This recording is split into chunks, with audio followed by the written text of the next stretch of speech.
Hello. Hello. Hi. Hi. I've been sitting too long. I need to stand up. I did a little zoom around.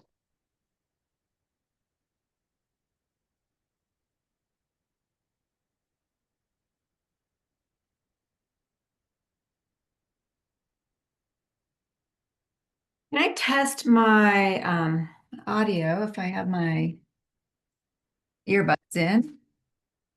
Yeah, Can you hear me? I Can you can. hear? Yeah, I can hear you. Okay, cool.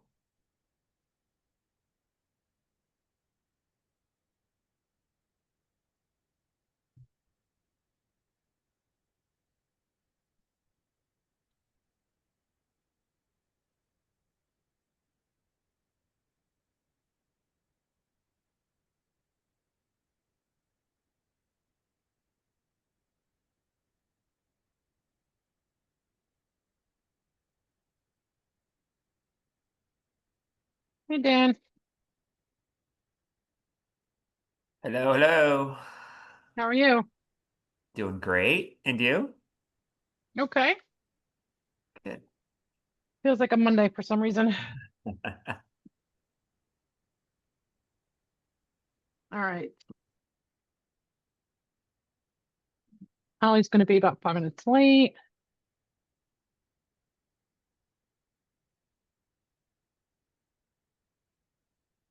All right.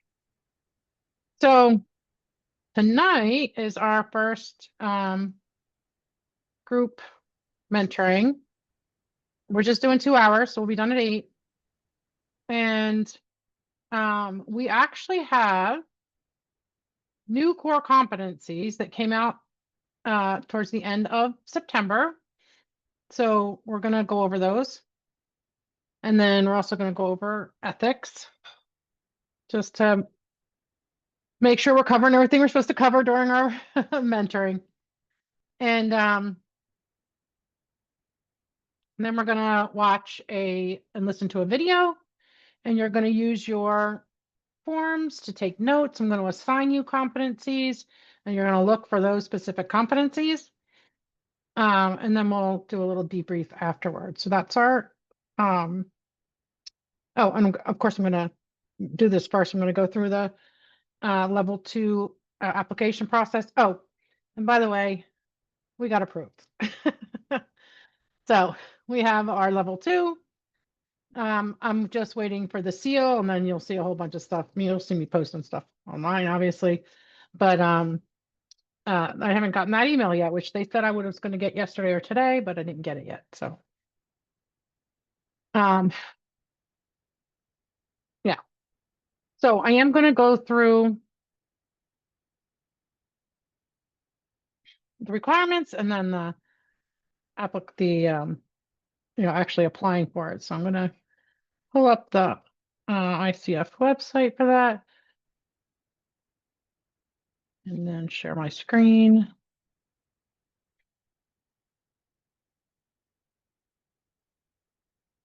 Okay.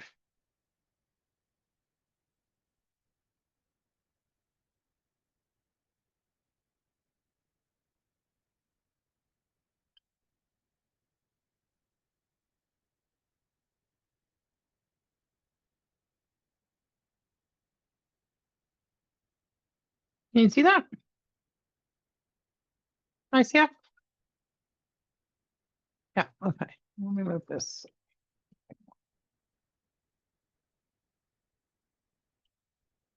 That's it. Okay.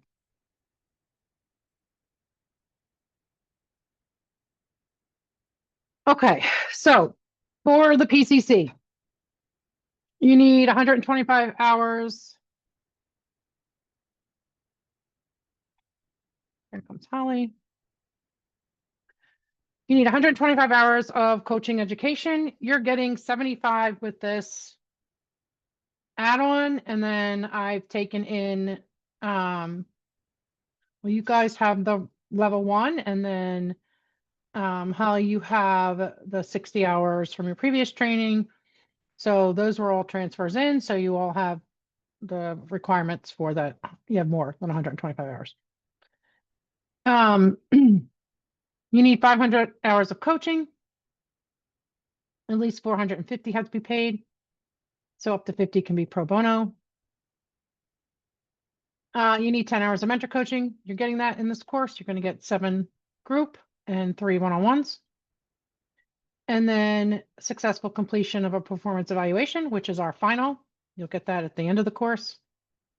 And then you have to pass the ICF credentialing exam, which I have a little study guide and we cover that in the last class. We go over, some tips to pass that written exam. So these are the eligibility requirements. You'll get all of it at the school, except for your hours, obviously, and the ICF credentialing exam. They do have a guide. It is in the UpCoach, the PCC candidate guide. It's a lot to read, but if you have the time, go ahead and read through it. And then this is the path that you will actually apply, the level 2 path. If you are not an ICF member, I actually suggest that you become a member because you'll Cheryl, yeah. sorry to interrupt. I'm just seeing your Zoom page. I don't think I'm seeing what you're presenting. Okay, let's try this again.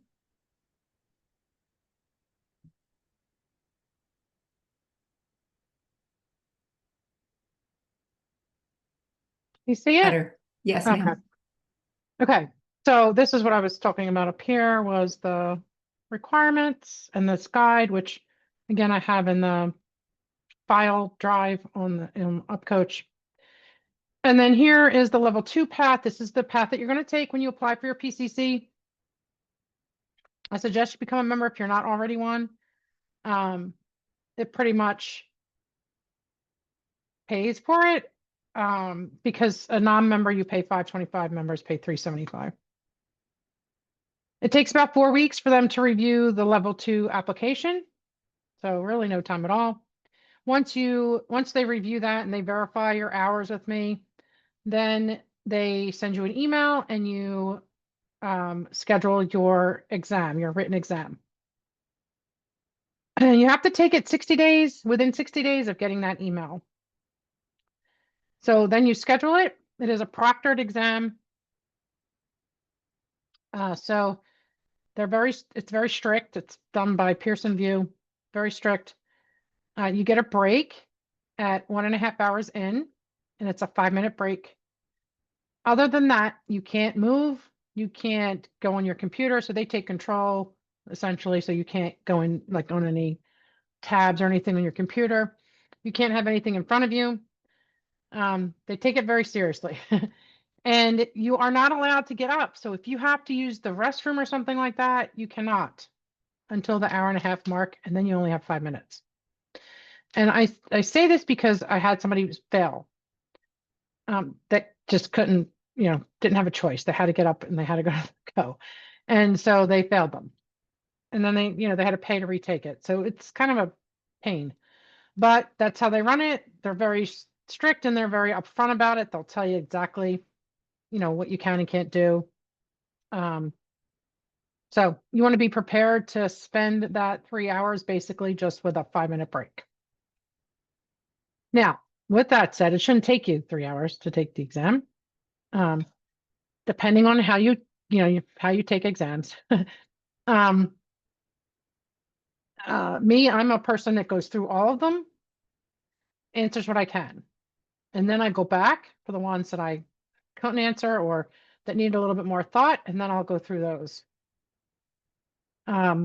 So for that exam, it took me like 35 minutes. So it wasn't, it wasn't long. It's the self-doubt that will get in the way. You'll start second guessing yourself. I don't want you guys to do that. You want to be confident in your competencies. The only thing really that you're going to study for that exam is going to be your core competencies, your PCC markers, and your ethics. And the test is basically, you get to choose 2 different types of answers for the same question. So they'll ask you a question and you have to pick the best answer and then the worst answer. So they don't try to trick you, but they do give you situations and you really have to look at it, make sure you're reading everything carefully before you answer. But again, it's not terribly hard, so I don't want anybody to get, anxiety about it. So this is the path that you'll go, is the level 2 path. And basically the level 2 application is, it's going to ask you the school, the mentor, and your graduation date. That's all going to be on the certificate that you get. You'll have to upload your your level 2 certificate. And you need to tell them how many coaching hours you have, how many, you have to attest to those hours, how many were paid and how many were pro bono, but you don't upload a log or anything. So they're just asking, those questions. And that's it. Then they verify your mentor hours with me. And that's really the level 2 and level 1 applications are pretty easy. Any questions about that? Do you also have to send in 2 recordings with transcripts? No, because you're doing the level 2, we do that here at the school. We assess your recording. So our final is actually a performance evaluation. It's a recording. You guys will be paired up. You'll go off to your recordings. You'll come back. You'll submit the recording, and I evaluate. I do an assessment. I've been trained as an assessor, so I train it. We all do it. All the schools do it just like they do it. Great. Yeah, that's the advantage of going level 2. Because it would take, for PCC, it would take 14 to 18 weeks. Because they had to review those recordings, and now they don't have to do it. So, and portfolio path is the same thing, 18-week. For people that do portfolio, which are people that don't have a level 1 or level 2 certificate. Any other questions?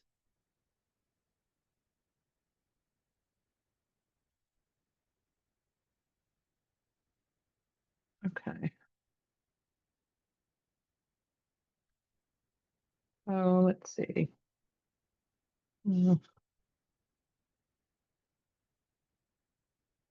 I think the first thing we'll do is go over the core competencies.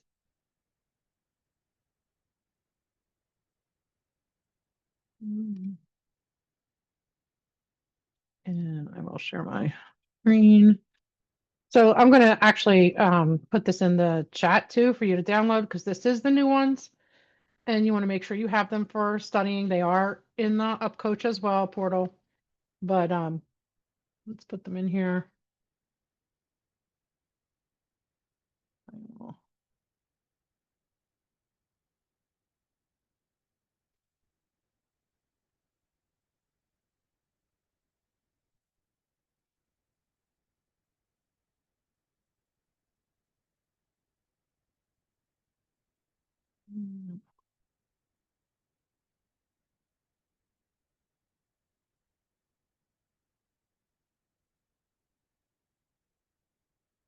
Okay, so that should, you should be able to download that from the chat.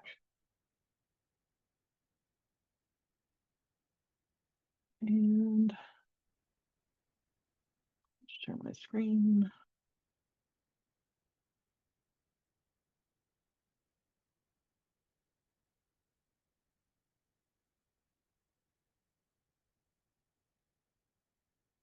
Okay, so these were revised on 9/8. They didn't come out really until the last week of September, but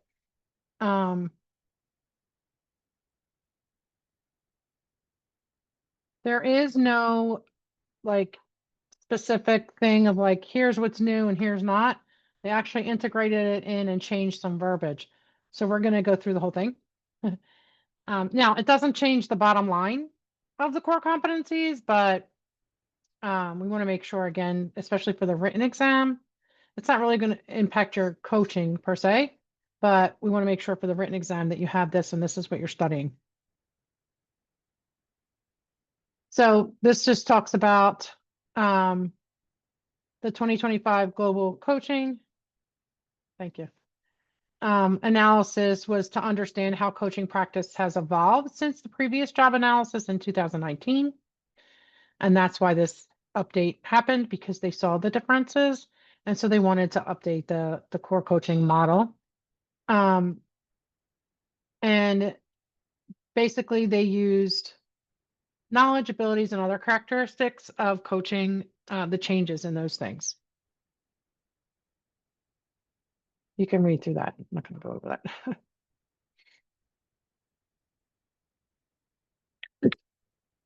Excuse me. So the first one here, the foundation demonstrates ethical practice. This is not directly assessed on a recording, but it is assessed on the exam.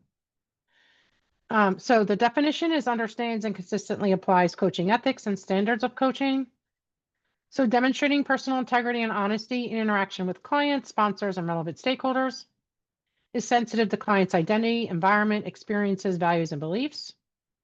Uses language appropriate and respectful to clients, sponsors, and relevant stakeholders. Abides by the ICF Code of Ethics and upholds the ICF core values.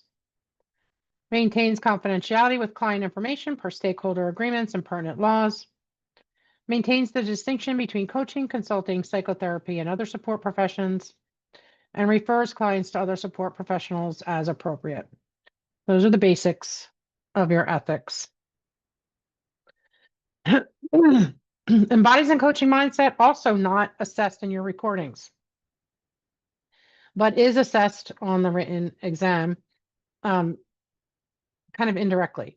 But basically the definition is engages in ongoing personal and professional learning and development as a coach, works with coaching supervisors or mentor coaches as needed, develops and maintains a mindset that is open, curious, flexible, and client-centered.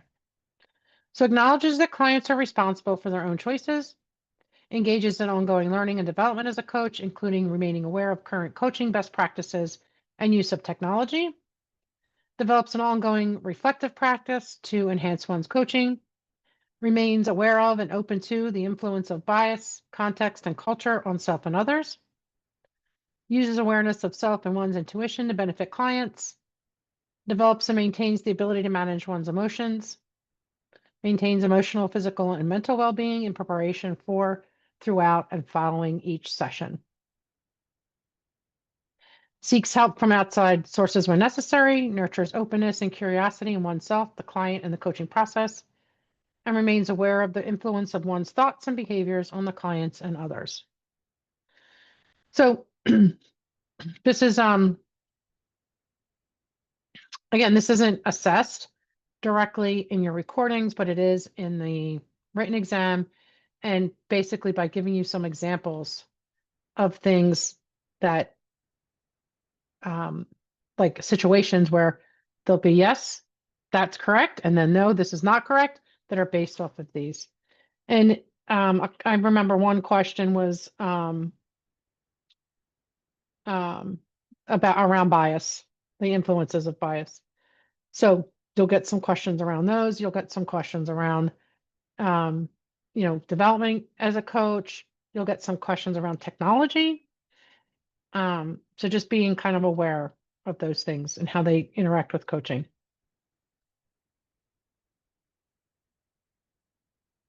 Okay, and then we have the B section, which is co-creating the relationship. So establishes and maintains agreements. And actually, can I get somebody to read this? Who would like to read it for me?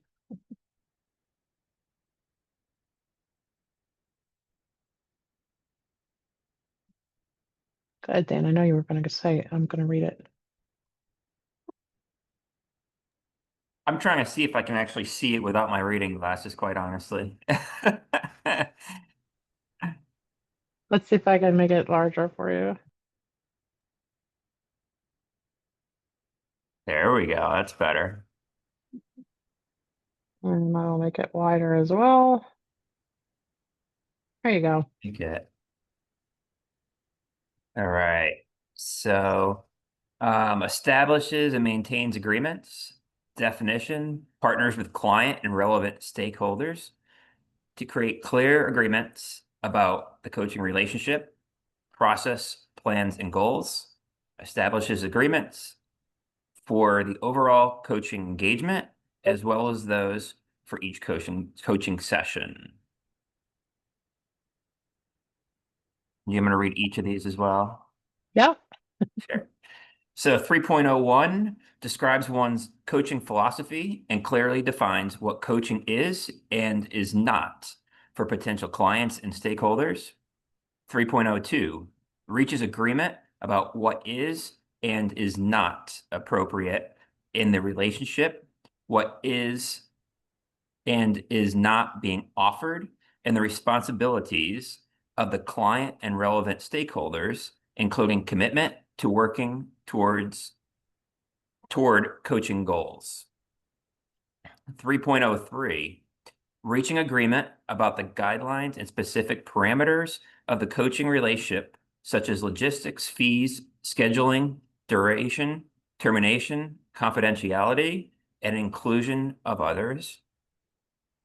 And 3.04, partners with the client and relevant stakeholders to establish an overall coaching plan and goals. 3.05, partners with the client to determine coaching client compatibility. 3.06, partner with the client to identify or reconfirm what they want to accomplish in the session. Thank you very much. 3.07, partners with the client to define what the client believes they need to address or resolve to achieve what they want to accomplish in the session. I'm gonna put it up. Perfect. Thank you. 3.08, partners with the client to determine or reconfirm measures of success for what the client wants to accomplish in the coaching engagement or individual session. 3.09, partners with the client to manage the time and focus of the session. 3.10, continues coaching in the direction of the client's desired outcome unless the client indicates otherwise. 3.11, partners with a client to close the coaching relationship in a way that respects the client and the coaching experience. And 3.12, revisits the coaching agreement when necessary to ensure the coaching approach is meeting the client's needs. Great. Thank you so much. Absolutely. And then 4 cultivates trust and safety. Who would like to read this one?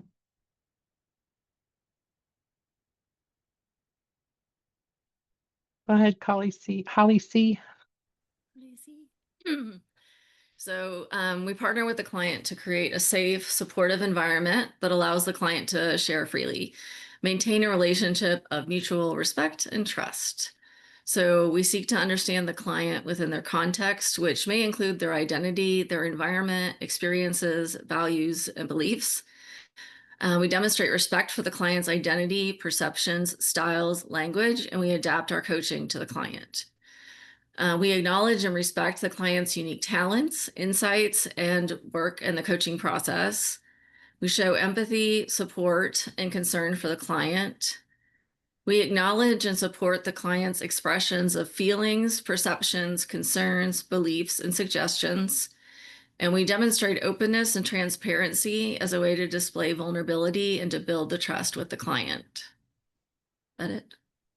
Oh, thank you. Oh, 5. I can go. Maintains presence. Definition is fully conscious and present with a client, employing a style that is open, flexible, grounded, and confident. Remains focused, observant, empathetic, and responsive to the client. Demonstrates curiosity during the coaching process. Remains aware of what is emerging for self and client in the present moment. Manages one's emotions to stay present with the client. demonstrates confidence in working with strong client emotions during the coaching process, is comfortable working in a space of not knowing, and creates or allows space for silence, pause, or reflection. Great, thank you. Laura, you able to do 6? Sure can. Thank you. Um, listens actively.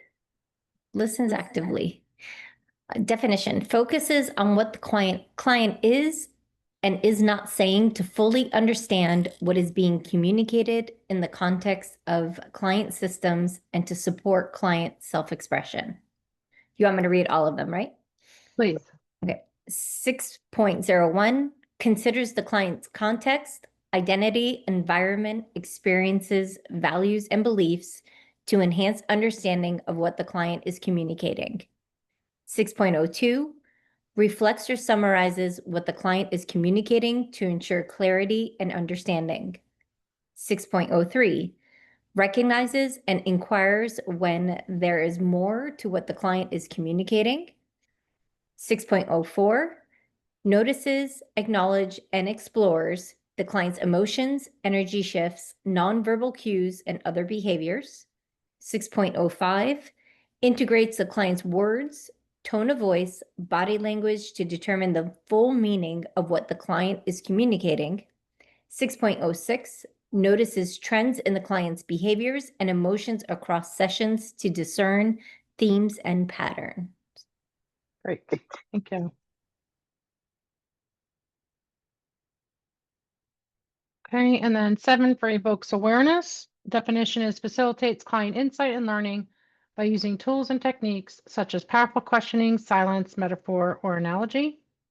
So considers client experience when deciding what might be useful, most useful, challenges the client as a way to evoke awareness or insight, asks questions about the client, such as their way of thinking, values, needs, wants, and beliefs, asks questions that help the client explore beyond current thinking, invites the client to share more about their experience in the moment, notices what is working to enhance client progress, adjusts the coaching approach in response to the client's needs, helps the client identify factors that influence current and future patterns of behavior, thinking, or emotion, invites the client to generate ideas about how they can move forward and what they are willing or able to do, supports the client in reframing perspectives, shares observations, knowledge, and feelings without attachment that have the potential to create new insight for the client. And then our last one, 8, facilitates client growth. So partners with the client to transform learning and insight into action, promotes client autonomy in the coaching process. So works with the client to integrate new awareness, insight, or learning into their worldview and behaviors. Partners with the client to design goals, actions, and accountability measures that integrate and expand new learning. Acknowledges and supports client autonomy in the design of goals, actions, and methods of accountability.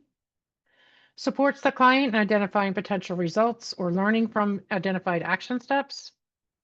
Invites the client to consider how to move forward, including resources, support, and potential barriers. Partners with the client to summarize learning and insight within or between sessions. Partners with the client to integrate learning and sustain progress throughout the coaching engagement. Acknowledges the client's progress and success. And partners with the client to close the session. So that is our updated core competencies. Any questions about that?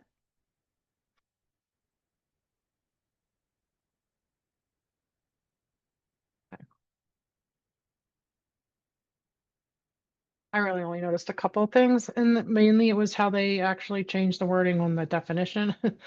And I think one area I saw where they changed or where they added a couple things, but I don't really see where they took anything away. So, oh,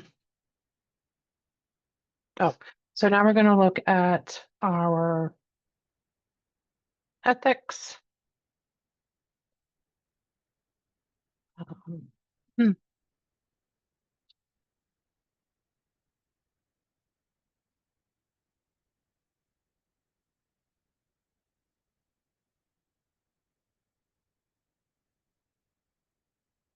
These are also new core comp or new ethics for anybody after October of 2024. So these were new last year, the end of last year.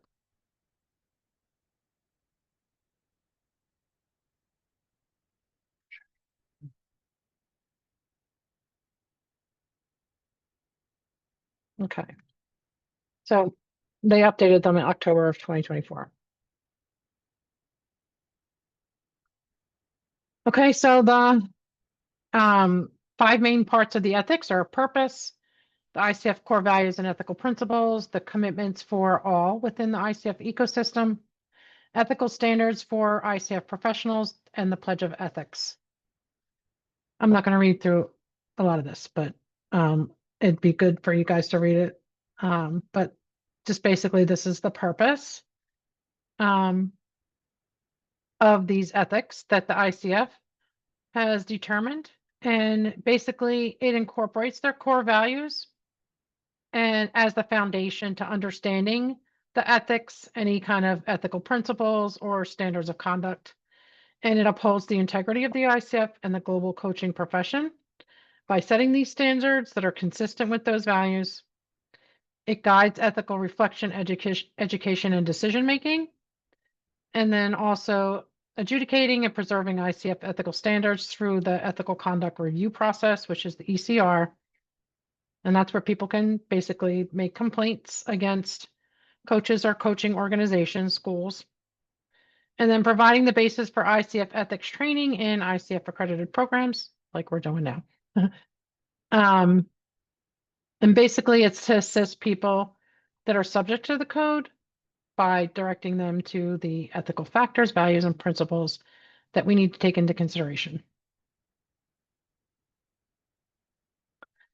So the core values and ethical principles, the Code of Ethics provides guidelines for implementing the core values and ethical principles and shows how they are put into practice. All values and principles are equally important, support one another, and are aspirational. All within the ICF ecosystem are expected to honor the core values and align with the principles in all their professional interactions. And you can go to the website here. It's linked in your document. So the first thing is professionalism. So a commitment to a coaching mindset and professional quality that encompasses responsibility, respect, integrity, competence, and excellence. And we demonstrate professionalism by ensuring my professional conduct is consistently aligned with the value of humanity and the coaching mindset competency in all my professional interactions.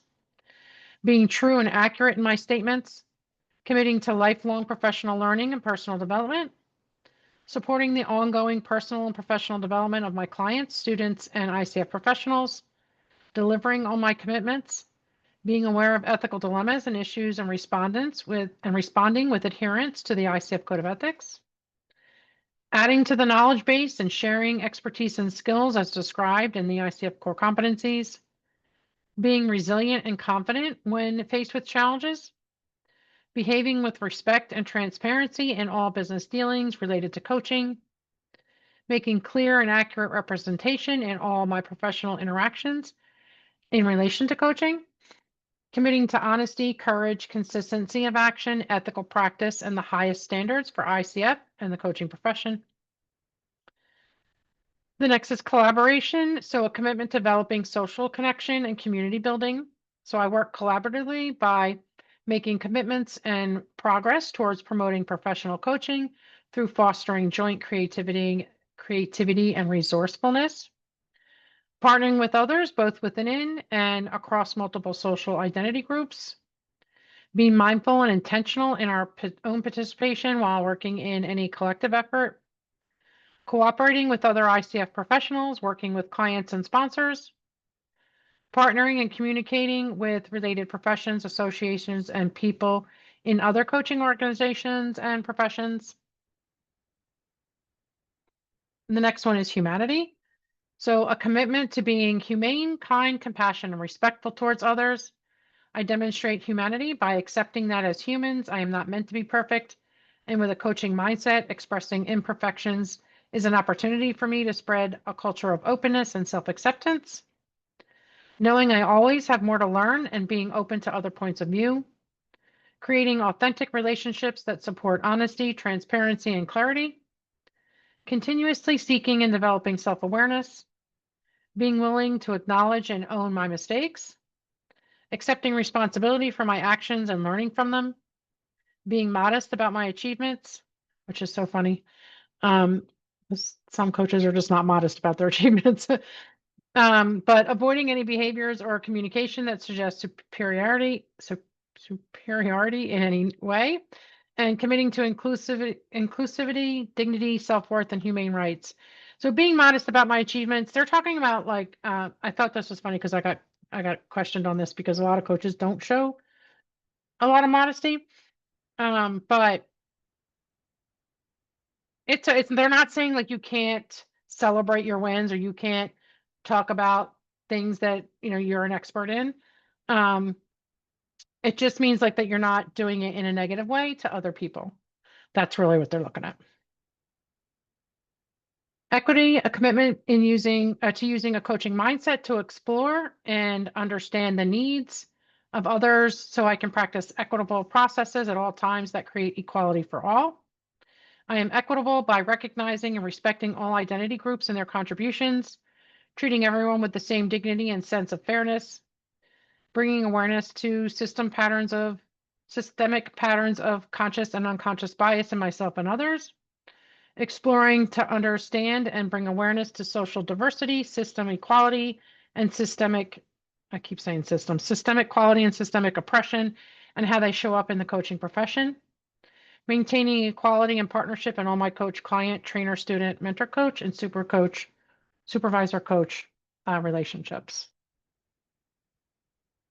Okay, so I'm not going to go through all this because this is 14 pages long, but there is commitments for all within the ICF ecosystem, basically where the values are aspirational and there's a robust guide for ethical reasoning and decision making. And you can read through these to get a real feel for what that is. And then ethical standards for ICF professionals, just basically making sure that we have these 5 sections are agreements for clients and or sponsor engagement, confidentiality and legal compliance, professional conduct and conflicts of interest, commitment to delivering consistent value, and professional integrity and accountability. So again, make sure that you read through this. I do want to get to, I think I'll go over the conflicts of interest because sometimes that confuses people, but as an ICF professional, I'm aware of and discuss with all involved parties the implications of having multiple agreements and relationships and the potential for conflict of interest. I'm going to give you a quick example. I had a client who was dating someone and she had a client that was actually, she found out was dating the same person. And although that has nothing to do with coaching, that's a conflict of interest. So one of them had to stop dating this person or both of them stopped dating the person, whatever the case is. The coach wound up bowing out because it's their professional problem, basically. But it doesn't matter what type of conflict, whether it's a business conflict, a personal conflict, it's something that you have to recognize and work on. Now, again, in that situation, whether it's you or the other person, it doesn't matter, but something has to give, right? So of course, there's a ton of different professional conflicts of interest. If you, for instance, there's a lot of therapists that become coaches, and sometimes that can be a conflict of interest because they are treating people as a therapist and then they're also coaching them.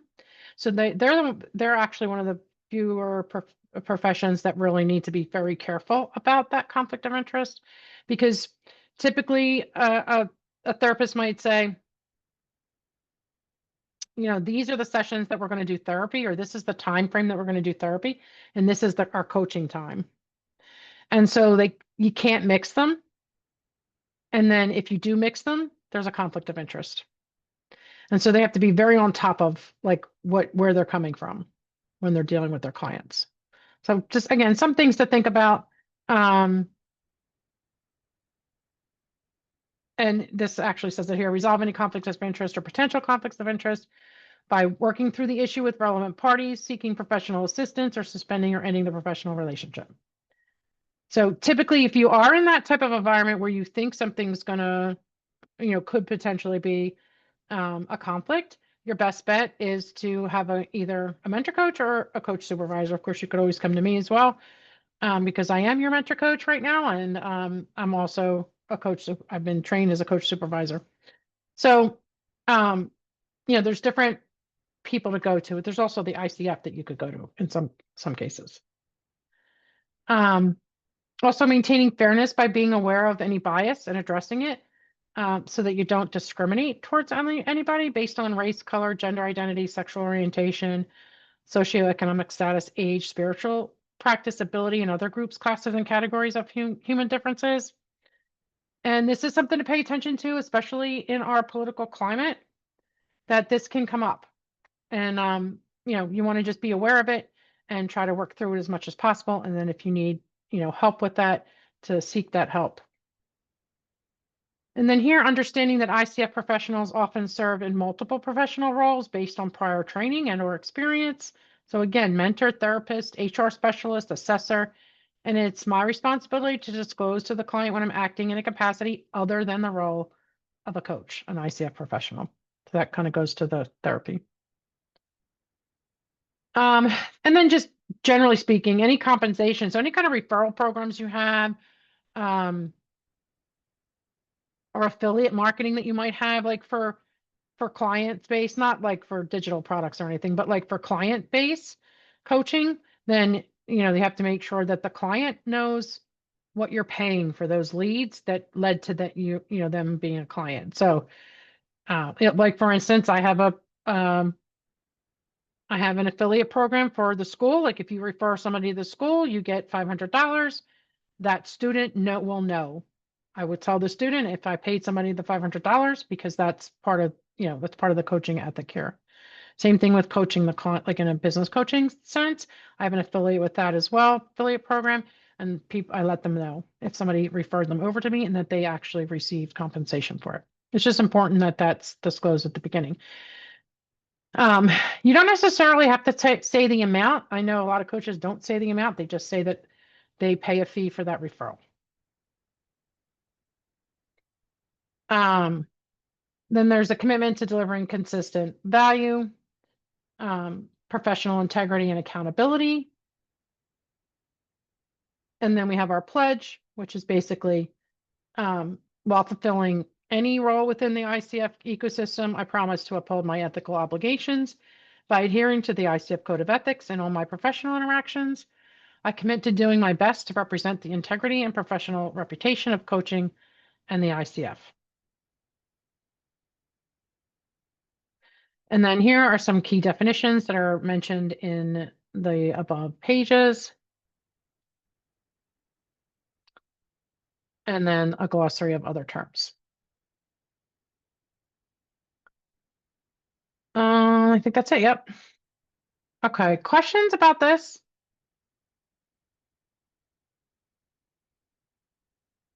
Or questions about any kind of situations that you feel you might have to pay a little bit of attention to, based on the ethics? Stop sharing.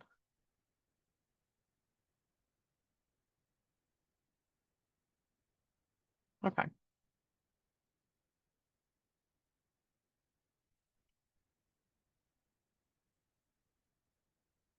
Okay.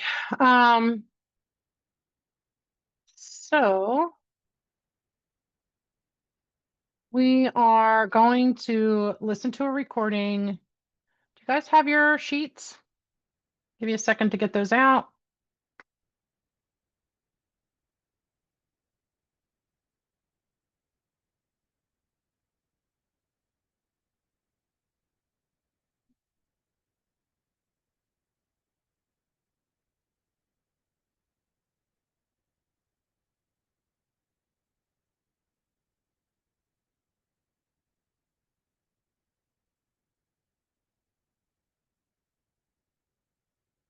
And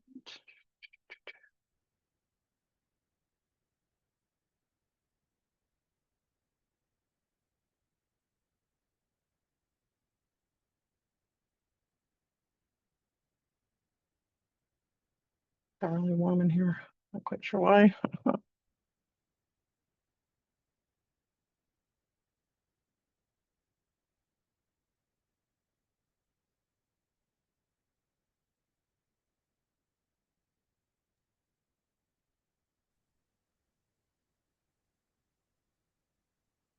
Can you put it in the chat? Because of course I can't find it on my iPad. Yeah. I even started a folder. Apparently not very well. Let me get it. Um,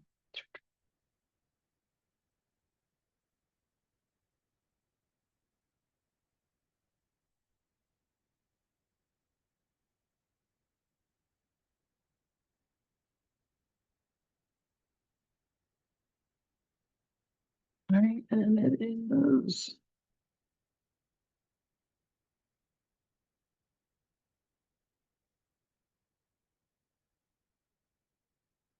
Of course, I only have my filled out one in front of me, so I'm looking for the blank. Lori, can you text it to me?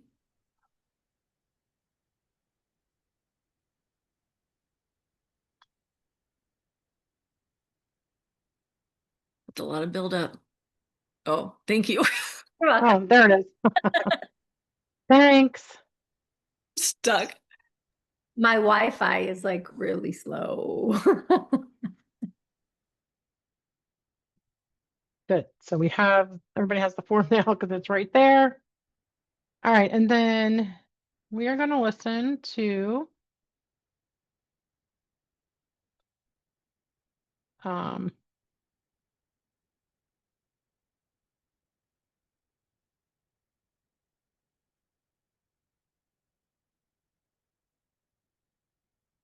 we are going to do, we did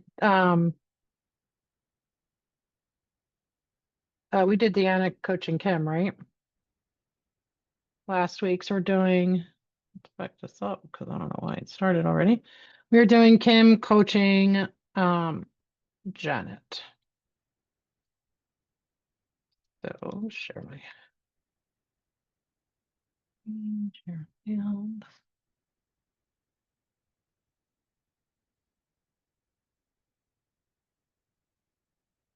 Okay, we ready?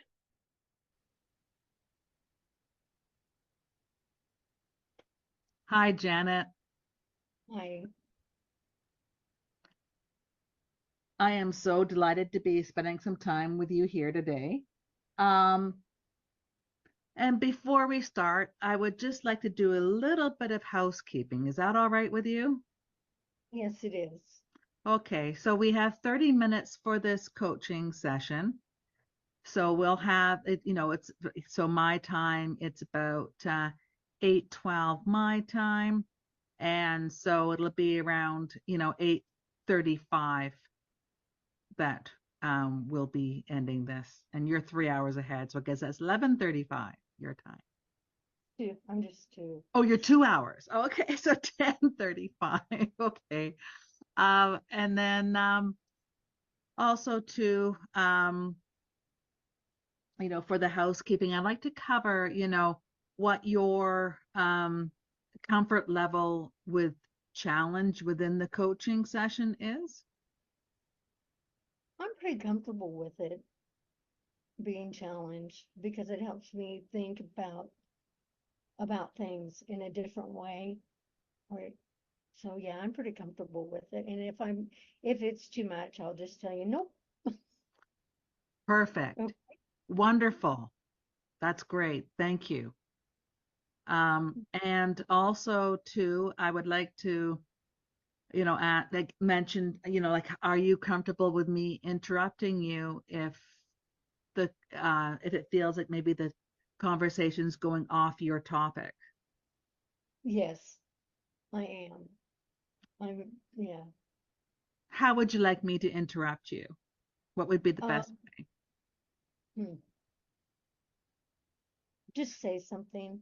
I don't mind, if you overtalk me to redirect me, because, yeah, I'm one of those, I've been told I ramble, and I know I do. So it seems all important in my head, so it just comes out. So, yeah, I'm just, if you talk over me, it'll be fine, and say, hey, Janet, let's reassess or redirect. So, Perfect. Thank you so much for sharing that with me. Okay, and so before we start, is there anything that you might need to address so that you are fully present here for your session here today?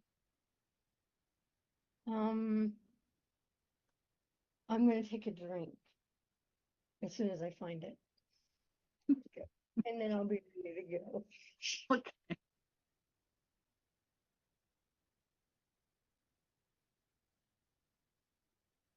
Okay, thank you. Oh, you're welcome. That's good that you take care of yourself.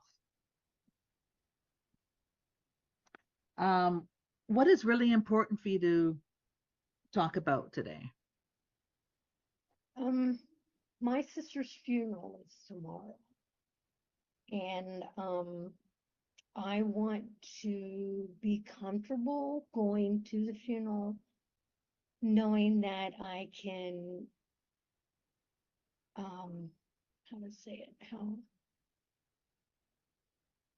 that I'm doing what I need to do, and how it affects everybody else in my family who can be quite judgmental, and I don't know what they are, but well, I do know what they are, but um I want to, and even with my spouse, I want to be on an even keel and not let myself get so upset over things, because I know I do that. Just, and this is a tough situation, with my sister dying, and I just need to. I can rest when I have her in the vault. This is this is important, but I need to make sure my sister's in the vault so nobody else can hurt her. So, and I'm carrying all this tension with me in case, something goes wrong. I don't know what could go wrong at a funeral, but um, yeah, there's a lot of high tension. I don't particularly, I call her husband exactly that, my sister's husband, because of various reasons. And well, I didn't even care enough to call to see if he's out of the hospital to go to my sister's funeral. So I need some techniques, or I need to feel like capable. I am capable, but I don't want the tension to creep up and me have to take an anxiety pill or something. So I want to be self-aware, I guess. And like right now, the closer it gets to, the day of, I can feel that tension building up. And it would be nice to be able to be like even at right now, maybe a 3 or 4, you know, that I have the confidence that I'm not going to tell my brother, sister's husband exactly what I think of him. And that's not productive for anybody. But I just want to be able to have some, like I said, some techniques, or talk it through, or examine it and why I feel that way. And so I can go in tomorrow feeling better, and I'll know that, like I said, like right now I'm at a 3 on that feeling, 3, 4. And if I'm at a 6 or 7, I'll be fine with it. Okay, So, wow. Janet, you sure shared a whole lot there. And I would like to take this moment here, if it's okay with you, to um, to reflect back and to offer an observation. Is that all right with you? Yes.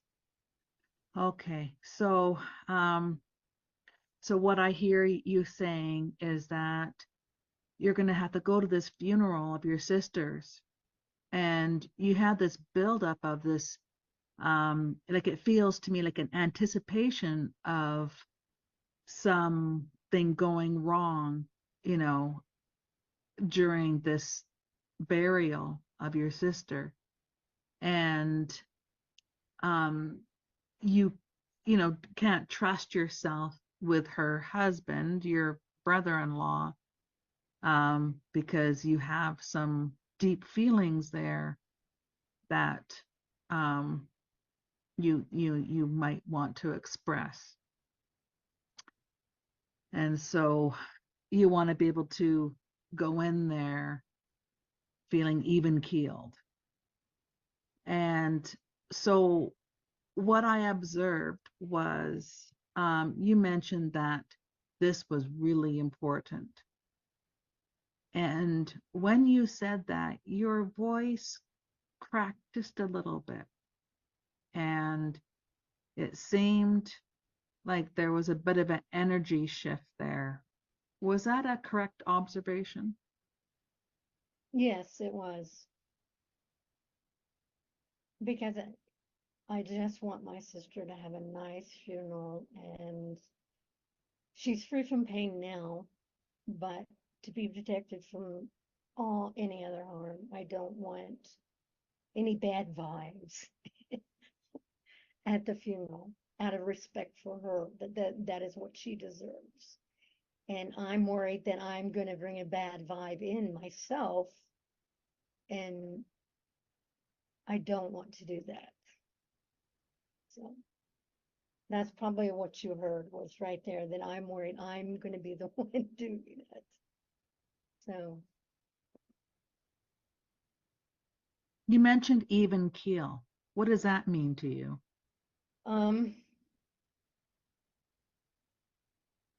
even killed that I'm aware of what I'm feeling, and that I can recognize the emotions and accept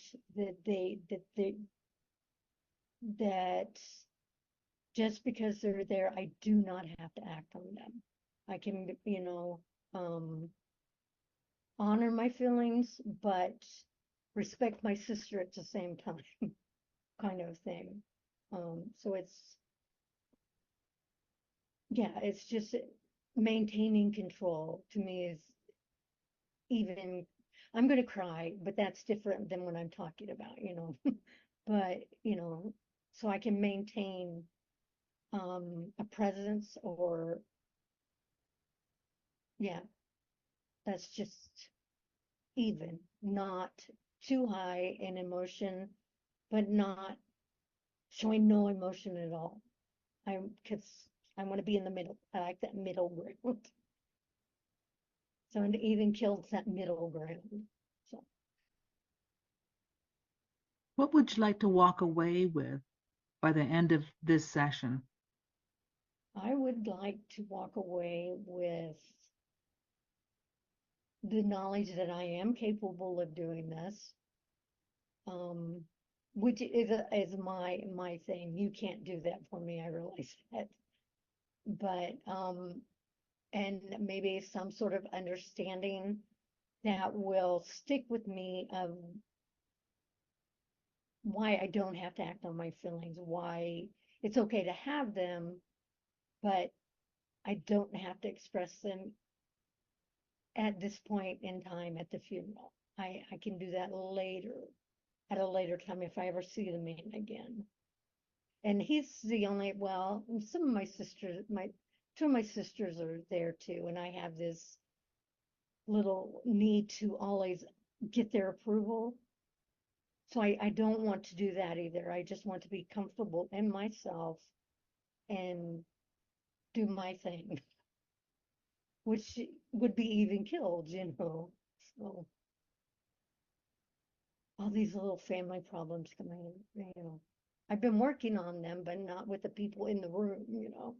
So I have to watch my behaviors that I don't slip back into behaviors I no longer want to do. So, Okay, so just so that I'm clear, you also mentioned earlier that you were 3 or 4 with your confidence level, and that you would like to come away with being around an 8. Was that correct in hearing that? I'll be good with a 6 or 7. 8 would be awesome. I mean, if I could come yeah, that would be awesome. Okay. And you just mentioned also too, just being able to, come away with a better understanding of your control of your emotions. Is that correct? Did I have that right? Or Well, yeah, because I'm in a point in my life where this is gonna sound weird, but I am now just learning to express emotions and to be able to recognize them, because I've always stuffed them or whatever. So I'm at this very tenuous stage, needless to say, where that because I'm just learning about them, I want to act on them. But I also need to learn that sometimes it's not okay to do that, depending on the circumstances. And does that, yeah, I was going to ask you if that makes sense, but I think it did, so I don't need. So so that's what's that questioning about yourself all about?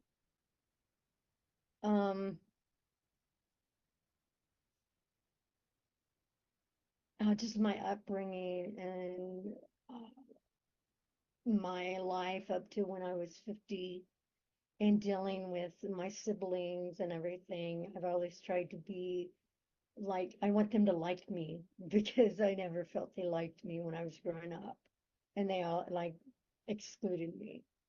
And so I overextend on trying to belong or get them to include me and stuff. And I don't want to do that.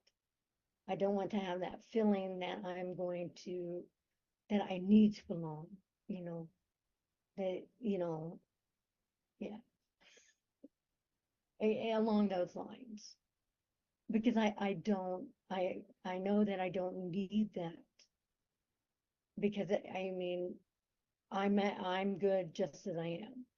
And it's their problem if they can't reach out to me, not mine.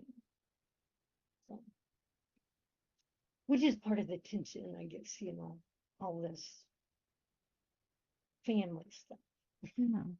When thinking about going to your sister's funeral and what you just shared right now about how you question yourself, and it's based upon, wanting to belong, like have your siblings accept you. Is there a connection with this? I think so, in that Shirley always supported me, and she's the one that passed away. She always supported me, and did not do that what the others did. I chose to break away from her for just her spouse and things that he did, and she did not stand up for her children. So, but she was always loving and everything whenever we would see each other and everything. And I have a special bond with this sister, whereas I don't with my others that are going, the two that are going to be there that are still alive, you know. So I just, so I feel like I owe it to her to maintain myself. And I don't know, that doesn't seem to coincide though with what I thought it was. That I don't want to. I am of the belief that in spirit she will still be there. She is still with us and stuff. So, and I don't want her to be upset at anything I do. And that would be you not being myself. Because she was, she was supportive of me doing my own thing, of going to college, of, anything I was interested in doing. She was supportive of that. And I just want to, I don't know, support her by and respect her by being able to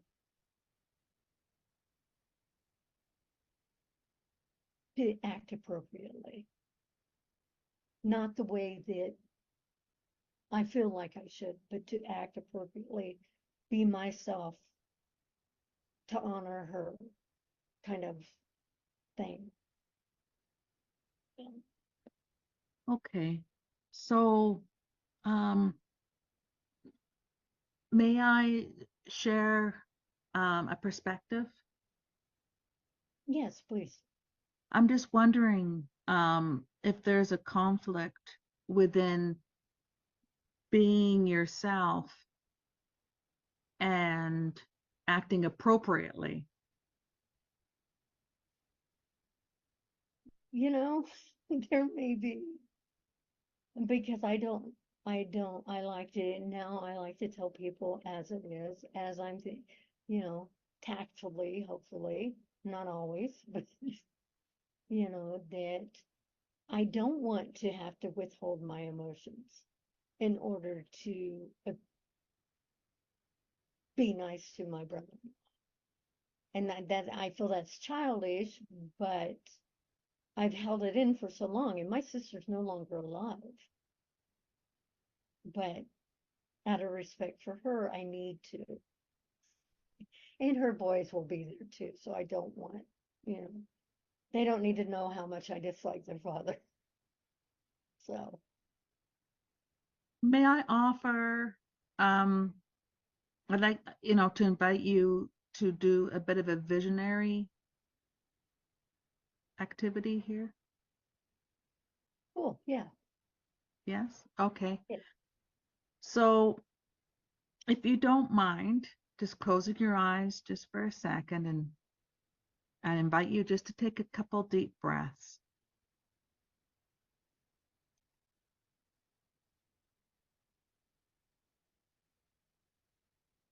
Okay.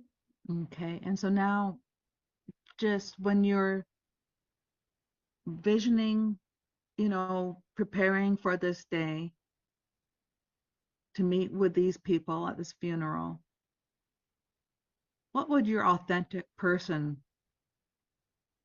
bring to this day?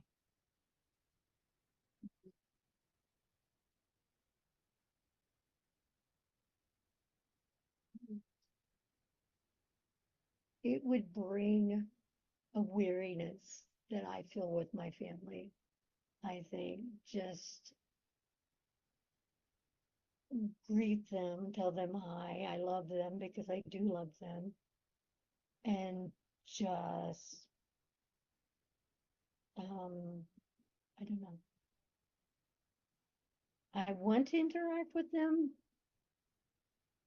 but only so far because you know, they've hurt me too much. So I don't want to be fake. I just want to be able to interact with them and not get caught up in whatever they're going to be caught up in tomorrow. And that's just, I just want to be able to breathe, say goodbye to my sister in her human form, and be at peace. Then I know that she's at peace finally. and there's no more I can do to help her. That's what I want. I just want it to be peaceful and no drama. Which is that's the authentic me. I don't like drama. I don't like gossip. I don't like all that stuff. So just to honor who I am by not participating in things that I don't want to.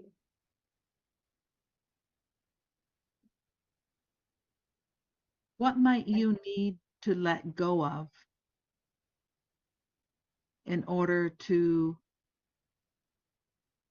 show up with your family there so that you're at peace? I really think I need to let go of my anger at all of them. You know, past, present, future of things I know that they will do. And that I shouldn't be thinking that I know what they're going to do, but based on past behavior, you know, because they'll be just to let go of expectations, of any expectations of anything to do with them. That's what I need to let go of. What would Because that, oh, I know. Yeah, I was just gonna kind of ramble on about, no expectations and stuff. So thank you for stopping me on that. Because it's not productive. yeah, so what might that do for you to enter in with no expectations and to let go of your anger? I think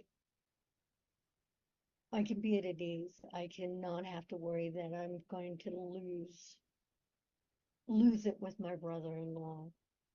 That I can respect my sister, make sure she's put to rest in a way that I see fit, because I've been protecting her since I was like in 10th grade, just this one final act in her honor, and then I can let that go. I can let that go. So, and I just went to, you can't enjoy a funeral, but you cannot dread it too. So I don't want to dread going to my sister's to have to mingle with my family. I just want to be there for my sister that died, not the other two. Yeah. You've shared a lot about your feelings, around anger with your family. I just want to check in with you. How are you doing? I'm okay. I think it helps to talk about them, because when I verbalize it, it kind of is like a release for me. So I just, yeah, I can feel like the tension going down. So that's good. That, I realize now what I want, because before all I could think of, I just don't want to be what they want me to be. I want to be myself. And it's more deeper than that, I think, than I thought at first. So I just went to go there and do my thing and spend time with my family, because I do love them, no matter how oddball or whatever word you want to use about them. They are dysfunctional. Dysfunctional. That's the word for them. Just enjoy having their company, but have no expectations for the future. So I don't get hurt, because it is hurtful. You put, and it's not worth it anymore. Sounds like this has been something you've been carrying around with you for a little while. Yeah. Yeah.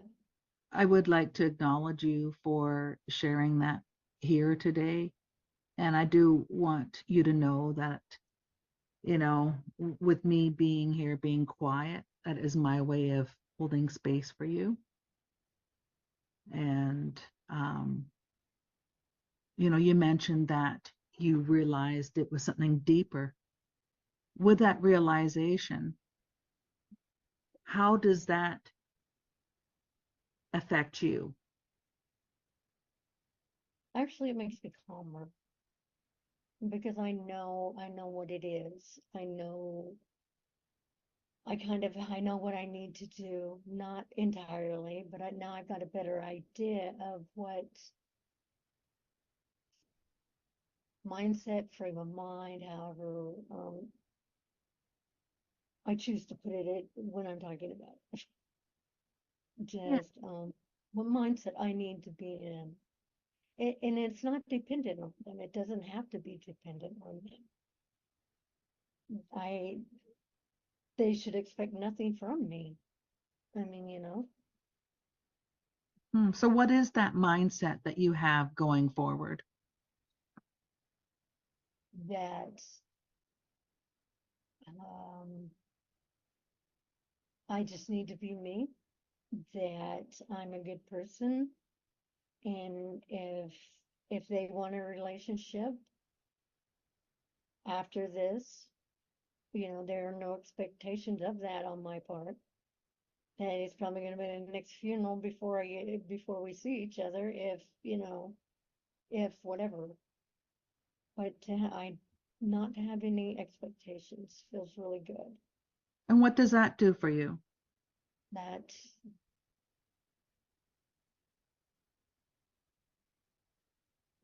circular thinking, but it puts me in a better mindset. Yeah. And so when you are in a better mindset, how might that affect your emotions and the tension in your body? I can let go of the tension because I'm not trying to hold it in, trying to keep it under control. And with yeah, just realizing that I don't, they have no right to have any expectations whatsoever on me. And I can just be myself. And if they don't like it, they don't have to talk to me. And how does So that feel to say that out loud? that feels good, actually. That Yeah. feels good. Yeah, it looked to me like I was observing some relief there with your laughter. Was that correct? That is correct. Yes. Because, yeah, and I'm not even so worried about spouting off of my brother-in-law now. So the time will come. The time will come. I just have to wait for it to present itself. So, So at the beginning, you mentioned that you wanted to, go from a 3, 4 to like a 6 is what I think you mentioned. How are you doing on that right now? I'm doing really good. I think I'm like at a 7 on that. So that is, I feel just so much better and more relieved and less tense. That I was open enough that we could dig into it and figure out what it was, actually what it was, instead of, the surface stuff. So that was really helpful to do that. How are you going to take this information moving forward into your daily routine? I think I will apply it to my spouse and to my family that resides with us, and that, I can be myself. you know, and if they don't like me, they can not come into my space. Childish saying, you know, stay out of my space. It's mine. Yeah. How does that feel to say that? That's nice to Yeah. realize that I really do have my own space. Yeah. I Yeah. do want to, recognize you and acknowledge you for the work that you've done to put yourself as a priority. We're coming down to a crunch here. And so what I'd like to ask you are what considerations might you have to think about in executing your plan moving forward with being at peace? I need to recognize and explore those feelings when I'm feeling that way and know that it's not surface. That I need to go deeper to figure out the real meaning, you know. And then that's going to make everything else easier once I figure that out. It will be a good step to do just in regards to anything. I mean, you know. Okay. What would be the best way for you to be supported?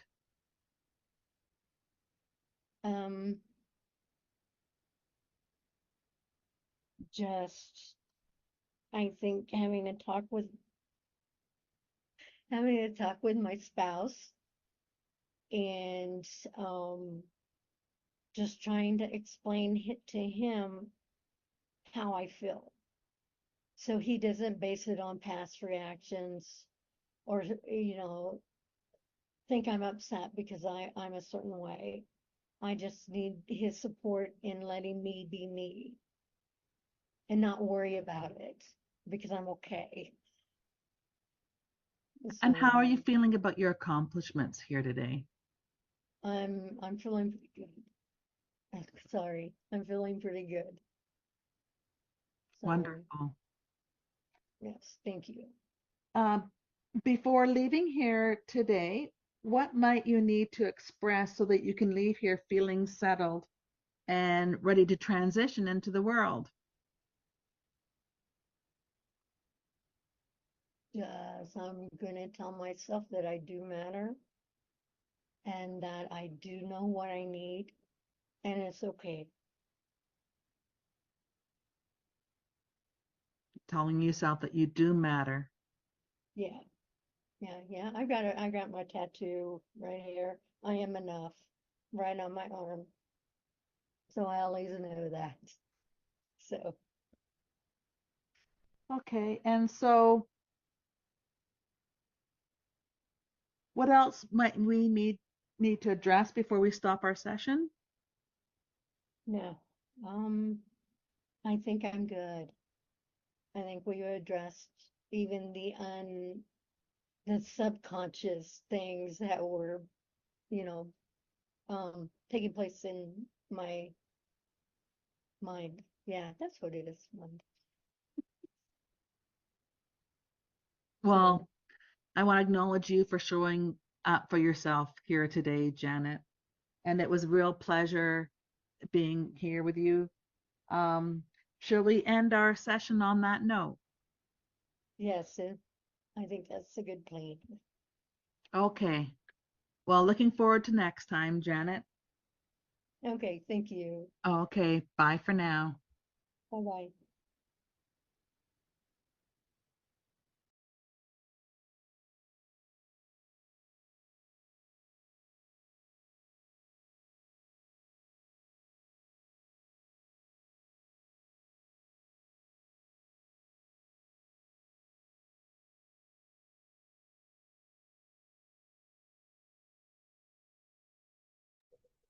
I think you're on mute, Cheryl. Are you talking? Yes. I love that session. That was actually our first, these are reflecting. That was our first PCC pass recording. So I always like that. Listening to it, but so that was a PCC pass, and it wasn't perfect. You don't have to be perfect to pass the PCC, right? There was a lot of things, not a lot, but there was a number of things that could have been done differently, better way.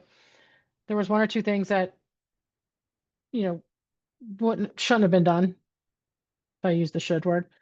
So that we're not looking for perfection, but she was very skilled in her coaching in that session. So let's look at our form, and I will look at mine. Does anybody need a break real quick before we do this? No? Okay. All right. So, 1 and 2 are not assessed. I shouldn't say that all the time though, because 1 is assessed in the fact that if you consult, or if you try to do any kind of therapy or anything, that will fail a recording. But other than that, 1 is not assessed, 2 is not assessed on the call itself. So we start with 3, and that's why your sheets start with 3. So for the agreement, who would like to talk about that and share with me what you got for that?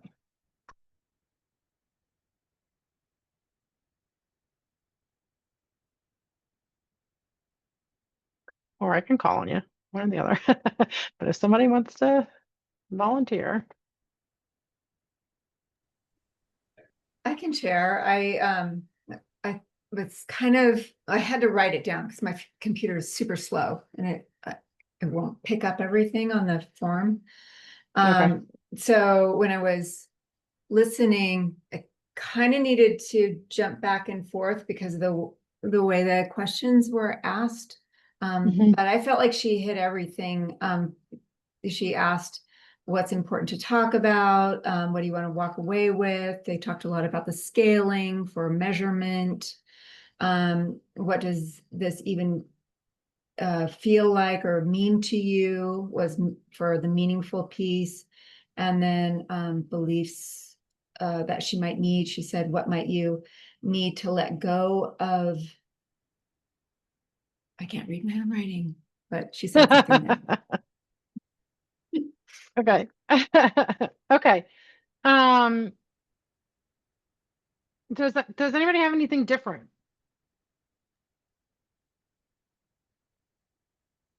Or does everybody show all 4 of those taken?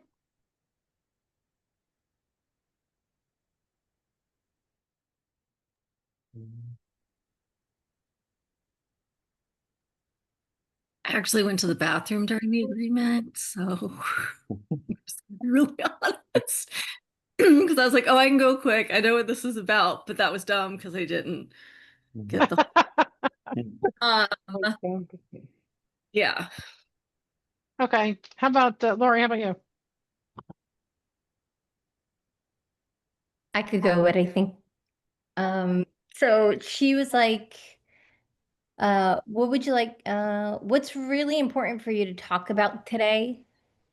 And what would you like to walk away with by the end of this session? Okay. So that's well, what is that? Which markers? Oh, sorry. 3.1. Yeah. So both of those markers are on 3.1. Go ahead, Dan. I had one that I think this is 3.4, but she asked, how would you like me to interrupt you if need be? Um, I had that as 3.4. yeah, I mean,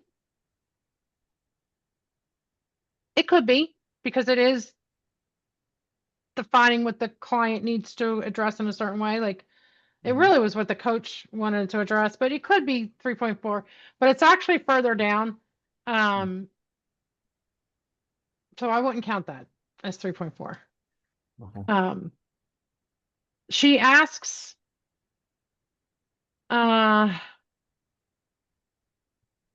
she says, is there anything you might need to address so that you're fully present for your session here today? That's one way to do 3.4. Then at the very end, she says, what else might we need to address before we stop our session? Again, it could be a way to express that, but we actually, the assessors did not show that as observed. But at the beginning of a session, if they say something like, if the coach says something like, is there anything you might need to address so that you are fully present here for our session? And they say it before getting to the topic and outcome, it's not really part of the agreement, technically.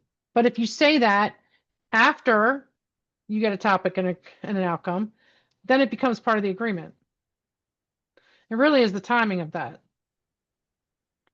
So that's not, 3.4 is not observed in this session. Now 3.1 and 2 are observed.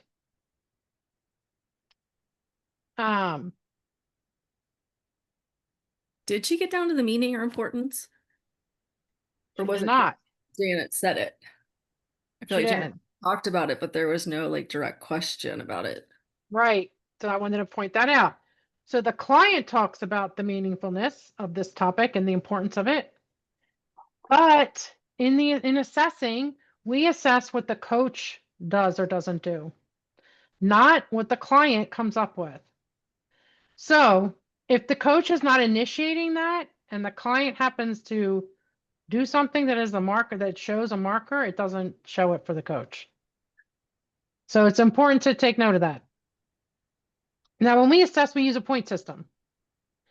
So even though she didn't get 2 out of the agreement, 2 points, 2 markers, she was very strong almost in every, like in a lot of the other markers. She was scored at 30. So she scored very high. But in this case, for 3, she missed half of them. Now she doesn't do that anymore, but she did for that session. So the real thing for her to have done is before Janet started talking about, the meaningfulness of it, would have been to say something like, and what would it mean for you to have that at the end of the session? Or what kind of how meaningful is that for you to, to focus in on that topic and outcome? Something that's going to talk about that meaningfulness for the client. And then the easiest way to do 3.4 is just to say, what do we need to address first? Or what would you like to cover first? And then later on in the conversation, when we talk about letting the client lead, it's like, where should we go next? So you always want to show the client leading and encourage the client to lead. So it's up to us to do that through our questioning. Again, simple question, what do we need to address first? Or what would you like to talk about first? Something like that helps to move the client forward to defining what direction we go into. Okay. How about 4, cultivate trust and safety? Yeah, I think she did that really well throughout. 4.1? Yeah, so I'm trying to remember because I haven't dug out all my paperwork since we just moved. So remind me again about 4.1 with like body, voice, emotions, like she addressing the whole person is what we want to see. Correct? Well, really looking at the clients and like acknowledging and respecting the client's insights. So when she said, what did she say? And she said, like, I acknowledge Yeah. you being here. I recognize the work that you've done. She said, I'd like to acknowledge you for sharing that here today. And I want you to know that, well, the yada yada, the rest of that. And then I want to acknowledge you for showing up for yourself. So those are ways to Okay. just acknowledge the client's unique Yeah. insights or talents. Yeah. Yes, her support and empathy. I mean, can you really ever like judge it on their tone of voice, or it has to be? I mean, she had it with the words. It just her voice. She's just so amazing. She Like does have a good voice. she does, and so like you could hear it in her voice. Like I know if she wasn't being empathetic, we would be able to tell because she always sounds empathetic. But Yeah. that's what I was thinking during like, can you just say that? Um, but like more than halfway through, she stopped.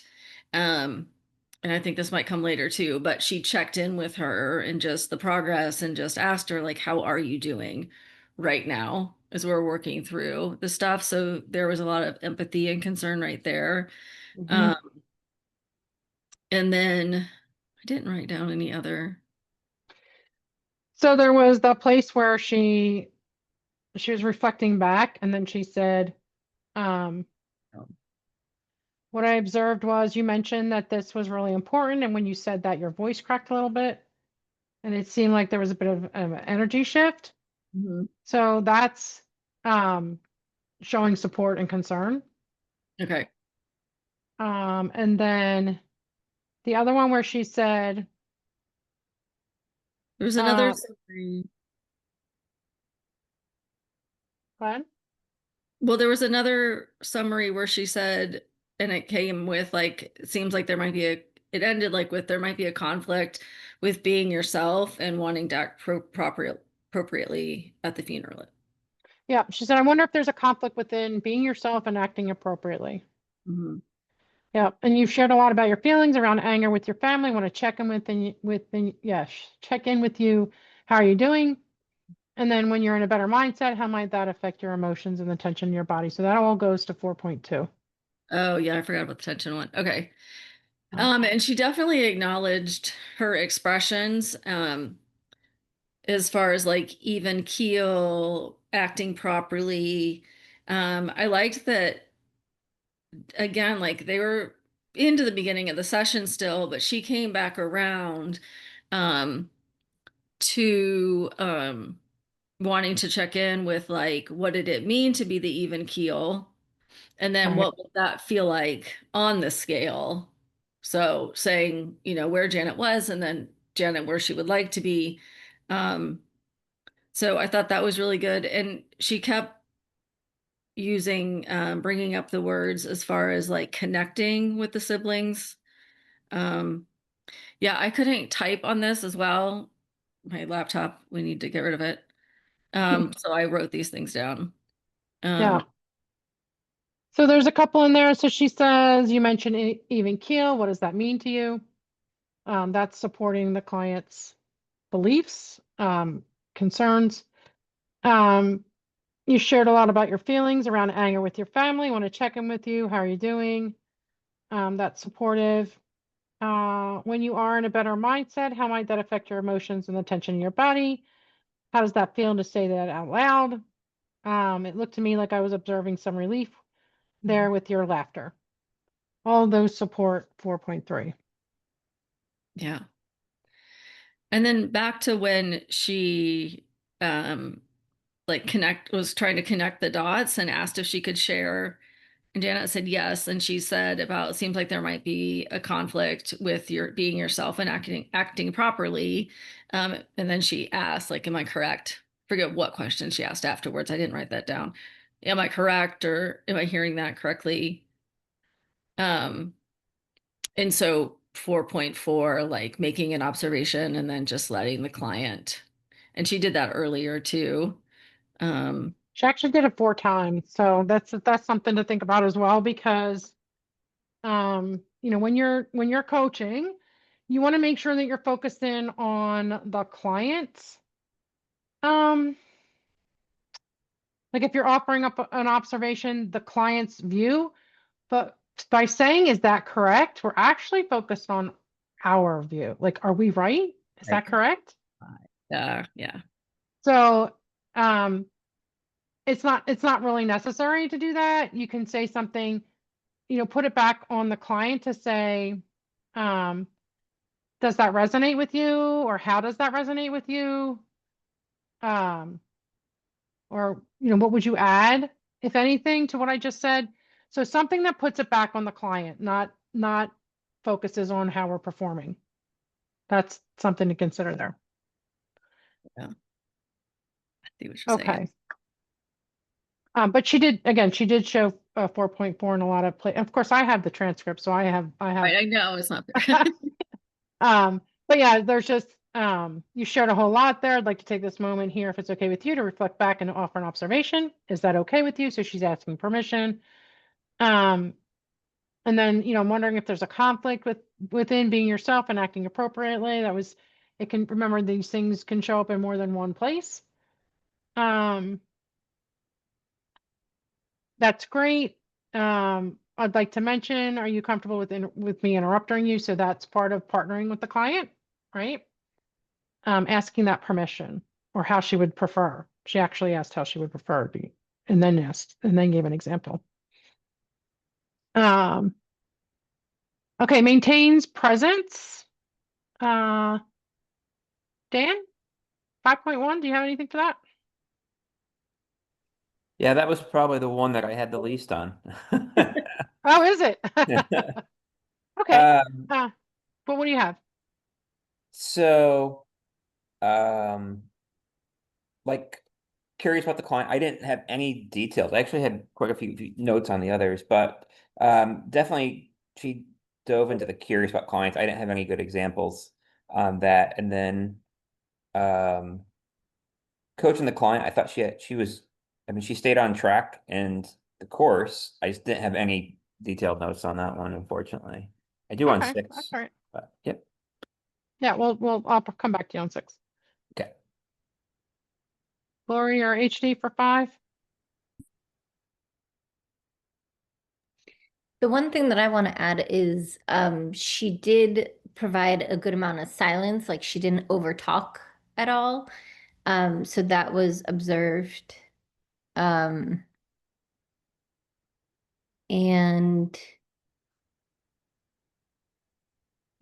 this is the one that the maintaining presence between the who and the what is always the one that gets me a little confused. So, I'm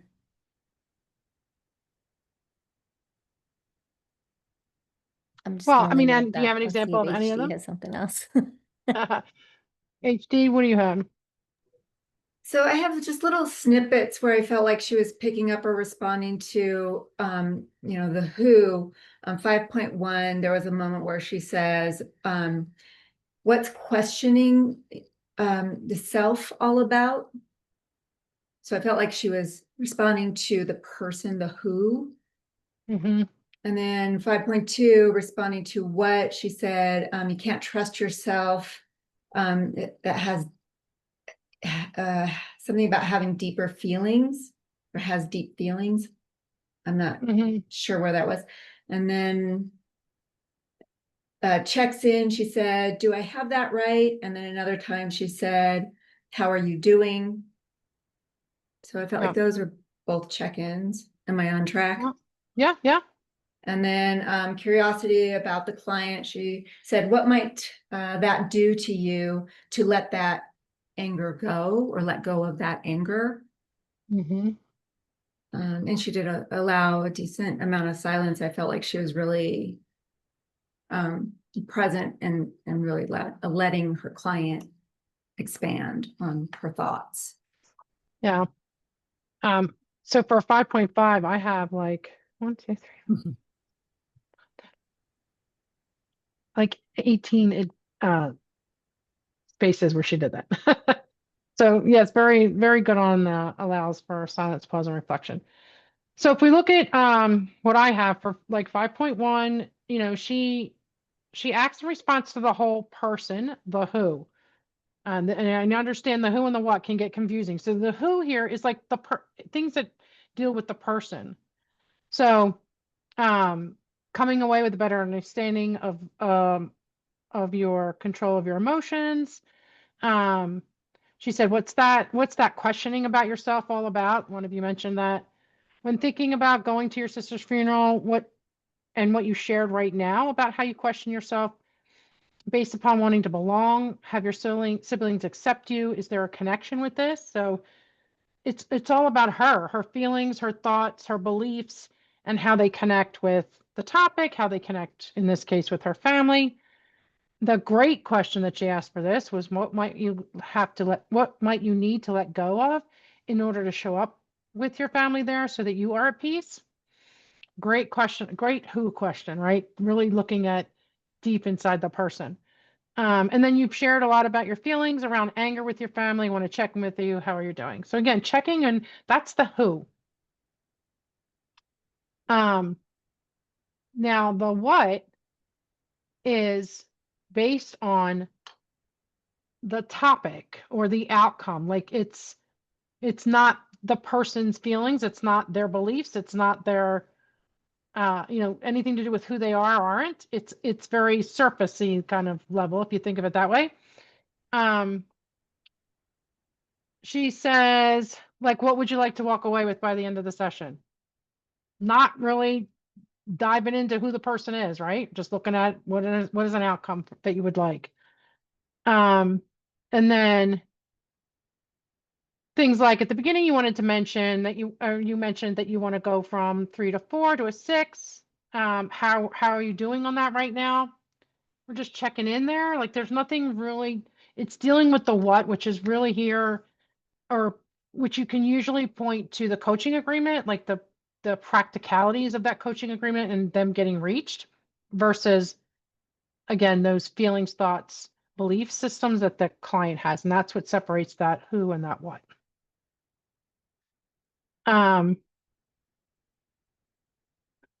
then for 5.3, partnering with the client throughout by supporting them to choose what happens. So, are you comfortable with me interrupting you? If it feels like you're going off topic, how would you like me to interrupt you? What would be the best way? You're putting the control back into the client. Now, she had a lot of examples of this 5.3. And then even when she shared her perspective, like, I'm wondering if there's a conflict within being yourself and acting appropriately. And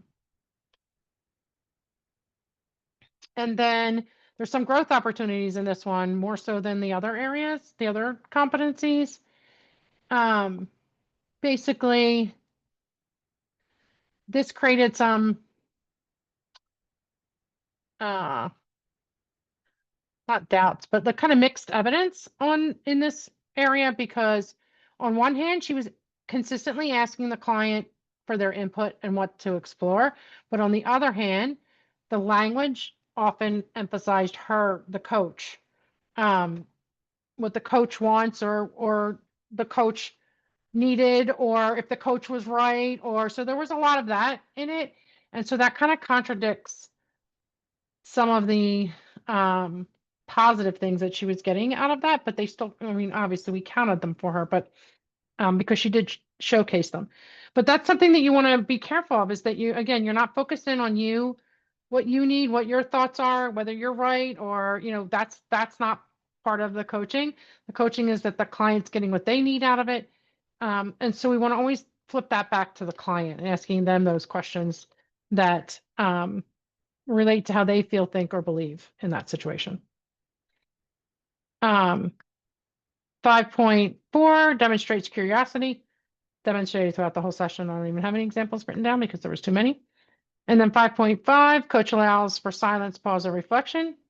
Another like 20 examples there. The only feedback we had on that was that there's times where you don't have to say like, okay, you don't have to acknowledge in that sense. You can just leave the silence, but it wasn't that big of a deal. It was just a mention, really. But sometimes like the client might say, like when she said, I'm going to go get a glass of water. I mean, it's okay to say, okay, but it's not necessary. Like, don't feel like it's the fillers, really. Don't feel like you have to put the fillers in there. You can just stay silent and observe until the client's ready. Because if you put fillers in there, it's it could tend to create a habit to put fillers in other places where really there should be silence. So just kind of keep that in mind. Okay, 6.1, listens actively. Dan? Or any of the sixes, really? Yeah, so I had definitely asked about what is your mindset going forward. I thought that was a good question after they kind of talked about the 3 to 4 and then moving on to a 6. Explorer's Word 6.2. I had you mentioned even keel. What does that mean to you? That was a pretty good thought-provoking question to kind of dig deeper and kind of to that next level. Explores emotions. I had what's the questioning of yourself all about? And then she asked me, I share perspective about acting. I didn't get all of it, but that was kind of the prompting question there. And then 6.3, I had when you're in a better mindset, how might that affect your emotions and tensions in your body? Exploring those emotions. Yep. And then 6.4, I heard the crack in your voice. Is that an accurate observation? I thought that was a great question and acknowledgement there. 6.5, I had talked about sharing a lot about family and how that's impacting, what impacts that's creating to you. And then I think there was a lot of 6.6 was, I think, present. I didn't have any specific examples, but definitely did a good job of not interrupting. And I felt there was a good, Kim does a great job of keeping that pace and not interrupting and letting the client really speak. So I thought that was throughout was definitely apparent. And then 6.7, I had acknowledge you for showing up for yourself. That acknowledgement piece is what I had.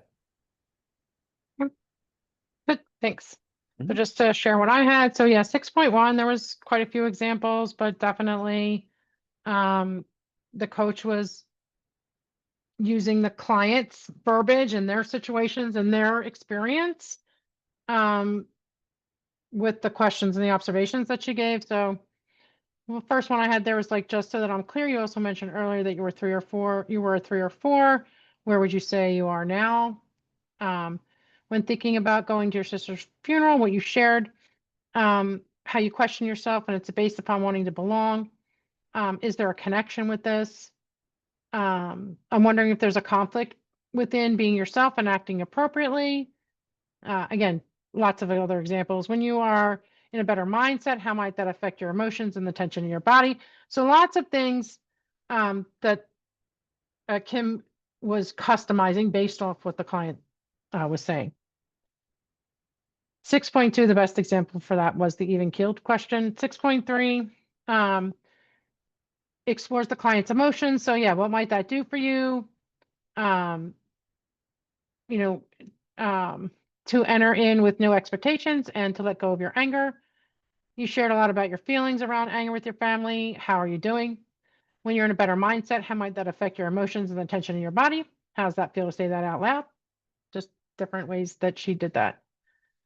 6.4 is a somewhat, because you do have that on your sheets. It's observed, not observed, or somewhat observed.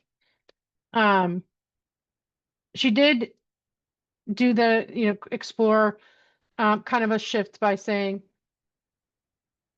first thing was you mentioned that this was really important. And when you said that, your voice cracked a little bit and it seemed like there was a bit of an energy shift there. So she shared that about a possible shift, but again, by saying, was that correct or is that correct? We're putting our attachment to it, to the outcome of the answer there. So that takes away from exploring the client's energy shifts because we're including us. We just have to be careful of that. She got partial credit because it was, again, she asked the question, but she followed it up with making it about her. Okay, and then 6.6 or 6.7, lots of positive advances, examples there. She reflected back easily throughout the conversation. Okay, and then 7, I'll just go over 7 for evokes awareness. So ask questions about the client, their current way of thinking, feeling, values, needs, wants, or beliefs. Some examples. I'm so delighted to be spending some time with you today before we start. Is it all right with you if I do the housekeeping? So she asked that permission. And then how would you like me to interrupt you? What would be the best way? You mentioned even keel. What does that mean for you? You shared a lot about your feelings, yada, yada. I want to check in with you. How are you doing? So those are all examples of 7.1. 7.2, ask questions to help the client explore beyond their current thinking or feeling. So the one part where she said, what's the questioning about yourself all about? That was a really powerful question in this case, because it is questioning right down to the core, the feelings that she has about herself. And then there's like when you're visioning, preparing for the day to meet with the people at the funeral, what would that authentic person bring to the day? Again, really questioning and asking the client to explore that current way of thinking or feeling, and then how to expand on it. And then what might you need to let go of in order to show up with your family so that so that you're at peace. There was a couple other examples, but those were the main ones. 7.3, coach asks questions to help the client explore beyond their current thinking or feeling to new or expanded about the situation. So the what? The first time was the who. Second one is the what. So when thinking about going to your sister's funeral and what you shared right now about how you question yourself, and it's based upon wanting to belong, how are your siblings and how your siblings accept you? Is there a connection with this? Again, it's very, it's not the feelings, it's not the thought, it's not the belief system. It's really asking kind of a practical question. So that makes it on the what of the coaching agreement piece. And then how does it feel to say that out loud? I like that on the emotional piece, but it also is part of 7.3. 7.4, ask questions to help the client explore beyond their current thinking or behaving towards the outcome the client desires. So this is towards the outcome, the coaching agreement, the outcome of the conversation. So what is that mindset that you have going forward? What does that do for you? When you're in a better mindset, how might that affect your emotions and the tension in your body? What considerations might you have to think about in executing your plan moving forward? Those are all based off the outcome of the conversation. Now, 7.5, she got half credit for this because, she did it in a lot of places. You mentioned even keel. What does that mean for you? That's sharing an observation without an outcome, or without a worrying about how the outcome is related to the coach. But there's a lot of times where she did it in relation to her. And those are the ones where, is that right? Am I correct? Or those are the things that actually pull away from an observation that says, coach shares observations, intuitions, comments, thoughts, or feelings, and immediately invites the client to explore the share through verbal or tonal invitation. So it's the client, it's focusing on the client, but she brings it back to herself several times. Same with 7.6. Or no, not same with 7.6. 7.6 is open-ended questions. Tons of open-ended questions. A couple of closed-ended, but not too many. 7.7 uses language that's generally clear and concise, demonstrated throughout the conversation. 7.8 allows the client to do most of the talking. Now, there's nothing that gives an exact number. We go by the 80-20 rule most of the time as assessors, because that's a good proportion for 80% that the client speaks and 20% that the coach speaks. And in this session, it was 72-28. So it was pretty close. And then 8 invites or allows the client to explore progress. So at the beginning, you mentioned that you wanted to go from 3 to 4 to a 6. How are we doing on that right now? So there was an invitation there. Coach invites the client to state or explore the client's new learning generated in the session. So what is the mindset that you have going forward? We counted that towards that because leading up to that question really looked at what she's learning about herself in that session and how she can use it going forward. 8.3 invites the client to state or explore the new learning generated in the session about the what. So she did ask her, how are you feeling about your accomplishments here today? So we gave a half point for that, but we want to be more specific. When you're the coach, you want to ask about, how are you feeling about such and such? You know, this accomplishment, not just not generally speaking your accomplishments in the session today. You want to actually name them and ask specific questions about them. 8.4, consider how the client will use the new learning. So how are you going to take this information moving forward into your daily routine? There was a couple other examples, but that was a really good one. Partners with the client to design post-session activities such as thinking, reflection, or action. They don't always have to be actions. They can be thoughts. They can be reflections. So what might you need to let go of in order to show up with your family there to be at peace? And then what might you do? What might,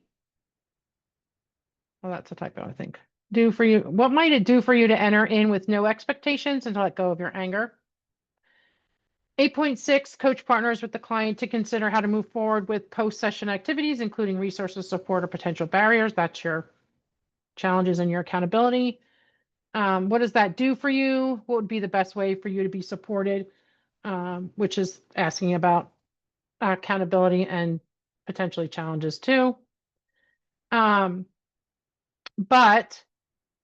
in this case, 8.7, it's specifically asking for accountability, and she doesn't ask that question. That's something that I always stress. Make sure you say, what do you need to be held accountable to doing this? Whether it's somebody else or it's themselves, that's okay. It doesn't matter what it is.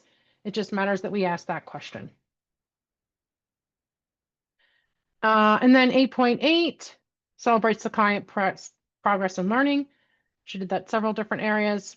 And then coach partners with the client on how the client wants to complete the session. And she said, should we end our session on this note? And she asked other questions too. So before leaving here today, what might you need to express so that you can leave here feeling settled and ready to transition? And then I want to acknowledge you showing up for yourself here today. Should we, end the session here? Those all count. She showed that partnering with the client. However, the easiest way to do this is to ask the client how they want to close the session. How would you like to close our time together today? It's one question. It gets right to the heart of it, and it makes the client think about what they need in order to close that session out and feel good about it. So I always recommend just being very direct with that question. It takes a little bit getting used to.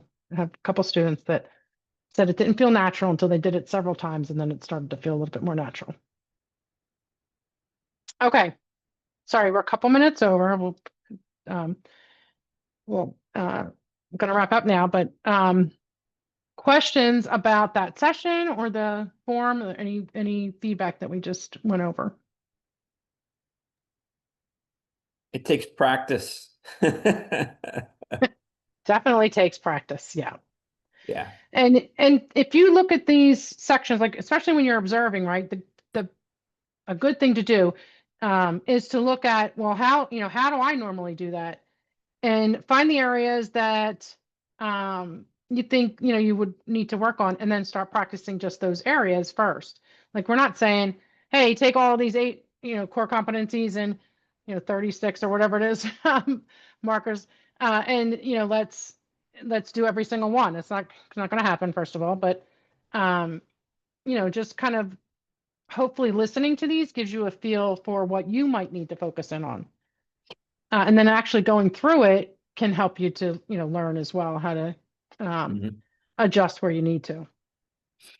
What would your thoughts be on, I almost feel like printing it out would help, or I guess two-part question, but one, like printing it out might help just to kind of, keep it in front of you, not just for observation, but for coaching, so that you're actually coaching off of this. Like, what would your thoughts be to actually use this almost as like your guide while you're coaching?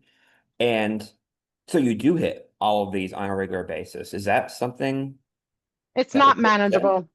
Yeah, It's really not manageable. That's why we have the coaching model, because the Right. coaching model actually, if you follow the coaching model, of course, I don't want you reading off coaching model either, but if you follow the coaching model, you'll hit most of these. There's no model that hits them all, but you'll hit Mhm. most of these markers if you follow the model. And that's Gotcha. why we use coaching models, because it helps us to incorporate what we need to, competencies and markers and ACC minimum bars and all that stuff. So that's the easier thing to do, is to follow a model because you have that in front of you, but it's only for the first, couple times until you get used to it. I'm not saying that you're always going to follow a model, because you don't ever want to, it's more like a script, and that takes away presence. So, but you can definitely practice that way and definitely do it for a little bit until you're comfortable. And it gives you a rhythm. So once you do it a few times, it becomes, you start to feel where you're following competencies and markers, and when you're not. And that's really the purpose of models. Awesome. Thank you. Anyone else? Okay. So for next week, you're going to read chapter 2. And I'm going to post the coaching schedule. And so for the first week, I'm going to have Holly coaching Dan. And then I'll have your schedule for the rest of the course by, before that night. And then we'll go over it that night. So Holly coaching Dan. And thank you guys. And have a great night. If you have any questions, let me know. And I'll see you next week. Bye-bye. Thank you. Hi. You're welcome. Bye-bye.